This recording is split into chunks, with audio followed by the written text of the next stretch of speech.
Hi friends, இன்றைக்கி நம்ம ஈஸியான டேஸ்டியான சிக்கன் பிரியாணி பண்ண போகிறோம். இந்த மெத்தடில் ட்ரை பண்ணி பார்த்துட்டு உங்கள் கமெண்ட்ஸ் சொல்லுங்கள். வேறு லெவலில் இருக்கும். வாங்க அந்த சிக்கன் பிரியாணி எப்படி பண்ணலான்னு பார்க்கலாம். 1 கிலோ சிக்கன் வச்சு பிரியாணி பண்ண போகிறோம். அதுக்கு தேவையான பொருள் பார்க்கலாம். முதல்ல பிரியாணி பாத்திரம் சூடானதும் 1 குழிக்கரண்டி எண்ணெய் சேர்க்குறோம். 1/2 குழிக்கரண்டி நெய் சேர்க்குறோம். ஆயில் சூடானதும் 2 பட்டை, 2 பிரியாணி இலை, 4-5 கிராம்பு, 2 ஏலக்காய் எல்லாத்தையும் சேர்க்குறோம்.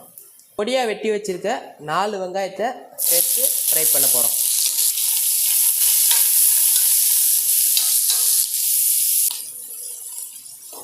வெங்காயம் அரைப்பதம் வதங்கினதும் ஒரு 6 பச்சை மிளகாயை கீறி வச்சுருக்கோம். 4 பீஸ் தக்காளியை கட் பண்ணி வச்சுருக்கோம். அதையும் சேர்க்குறோம். மறுபடியும் நல்லா வதக்கிக்கிறோம். வெங்காயம் தக்காளிக்கு மட்டும் இப்போ சால்ட்டு சேர்த்து நல்லா வதக்கிக்க போகிறோம்.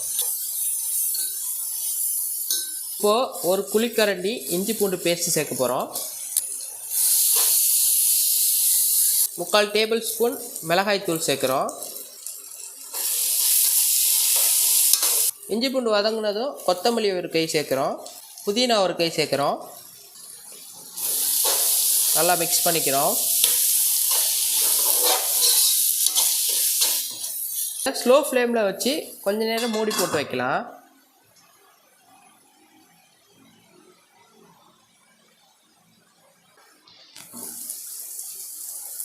இப்போது வாஷ் பண்ணி வச்சுருக்க சிக்கன் 1 கிலோ சேர்க்குறோம். சிக்கனுக்கு தேவையான அளவு உப்பு போட்டுக்கலாம். இப்போது வதக்கி வச்சுருக்க மசாலாவோட நல்லா சிக்கனை மிக்ஸ் பண்ணி ஆயிலில் வேக வைக்கணும். அந்த மசாலாலாம் அப்போ தான் சிக்கனுக்குள்ளே இறங்கும். கொஞ்சம் நேரம் மூடி வச்சு ஸ்லோ ஃப்ளேமில் வேக வைக்கலாம்.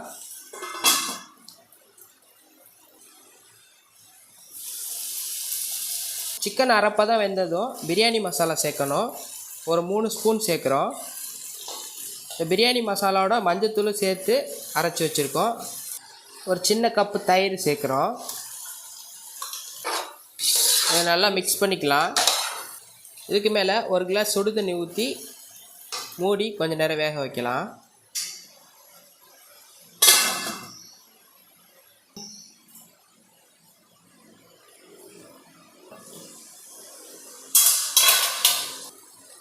இப்போது 1 கப் அரிசி எடுக்கிறோன்னா 2 கப்பு சுடுதண்ணி சேர்த்துக்கலாம்.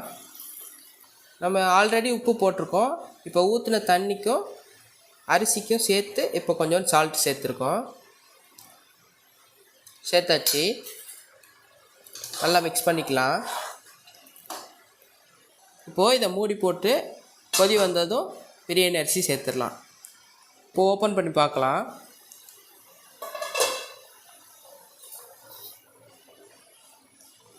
நல்லா அந்த சிக்கன் மசாலா எல்லாம் நல்லா கொதிச்சிட்ருக்கு. இந்த டைமில் அரிசி சேர்க்க வேண்டியது தான். நம்ம சீரக சம்பா அரிசியை நல்லா வாஷ் பண்ணிவிட்டு 15 நிமிஷம் ஊற வச்சுருக்கோம். ரைஸை அந்த சிக்கன் மிக்ஸோடு சேர்க்க வேண்டியது தான்.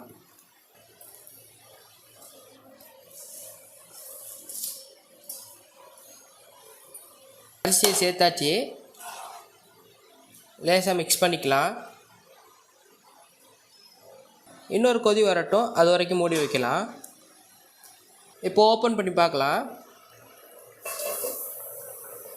தண்ணி ஓரளவுக்கு வத்திருச்சு.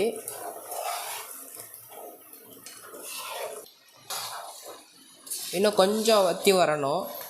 அதுக்கப்புறம் தம் போட போயிடலாம். அதனால் இன்னும் கொஞ்சம் நேரம் மூடி வைக்கலாம்.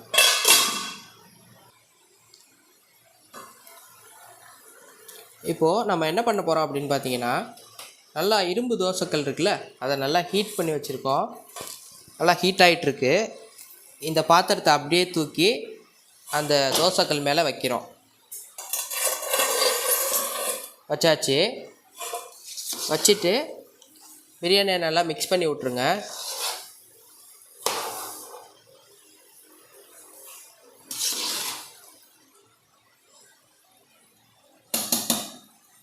இதுக்கு மேலே ஒரு அரை பீஸ் லெமனை நல்லா சுற்றி புழிஞ்சு விட்டுக்கலாம்.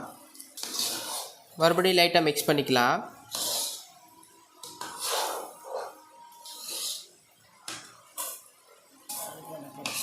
மிக்ஸ் பண்ணி இந்த மாதிரி பண்ணிடுங்க. இன்னும் டேஸ்ட்டு சேர்க்குறதுக்காண்டி நெய் சேர்த்துக்கிறோம். இப்போ இதுக்கு மூடி போட்டுடலாம். மூடி போட்டுட்டு இதுக்கு மேலே நல்லா வெயிட்டான பொருள் ஏதாவது இந்த மாதிரி வச்சுக்கலாம். வச்சு ஒரு 5 நிமிஷம் ஸ்லோ ஃப்ளேமில் அடுப்பு வைக்கணும். சின்ன அடுப்பில் வச்சுக்கோங்க. 5 நிமிஷம் கழித்து ஸ்டவ் ஆஃப் பண்ணிவிட்டு அப்படியே திறக்காமல் 10 நிமிஷம் வச்சிடணும். அதுக்கப்புறம் ஓப்பன் பண்ணி பார்க்கலாம். 5 நிமிஷத்தில் அடுப்பு ஆஃப் பண்ணிட்டோம். இப்போ 15 நிமிஷம் ஆயிடுச்சு. வாங்க ஓப்பன் பண்ணி எப்படி இருக்குது அப்படின்னு பார்த்துடலாம்.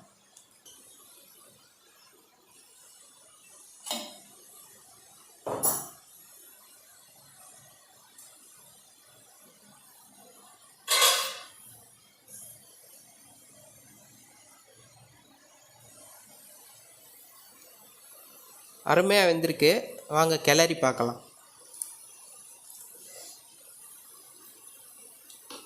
பாருங்கள் ஃப்ரெண்ட்ஸ், சிக்கன் அந்த பிரியாணி ரைஸு எல்லாமே சூப்பராக வெந்திருக்கு. பாருங்கள், ஒரு சிக்கன் பீஸை காட்டுறேன்.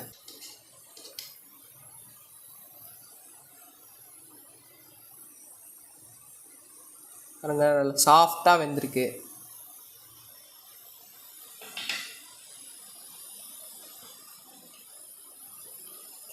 பாருங்கள் ஃப்ரெண்ட்ஸ், அருமையாக பிரியாணி வந்திருக்கு. சிக்கன்லாம் சாஃப்டாக வந்திருக்கு. கலர்ஃபுல் சூப்பராக இருக்குது.